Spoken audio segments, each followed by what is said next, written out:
Welcome to the Banker Lamp. Please enjoy the video. You start by confirming where contacts should live, iCloud or an email account. Open Settings, tap your name, then iCloud. Make sure Contacts is enabled. This reconnects cloud entries. Once done, go to Settings, right arrow Contacts, right arrow Accounts, and verify each account has contacts enabled so data appears.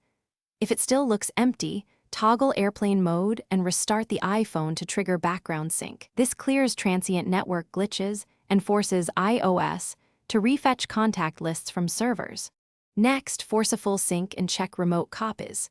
If contacts remain missing, sign out of iCloud, Settings, right arrow your name, right arrow sign out, then sign back in. That triggers a complete download of stored contacts. Meanwhile, open the Contacts app, tap Groups, ensure every account is shown, then pull down to refresh the list. Also log into iCloud.com or your email provider's web panel to confirm contacts are present there, because restoration relies on those remote backups rather than the local device only. To finish, choose a safe recovery path depending on backups. If your contacts existed in an iCloud backup, backup current data and restore the device via Settings, right arrow General, right arrow Reset, right arrow Erase all content and settings, then restore from the iCloud backup. This reinstates the contact database.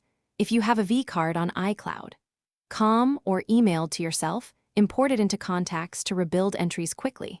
If nothing works, contact Apple support for diagnostics and avoid multiple restores without a fresh backup.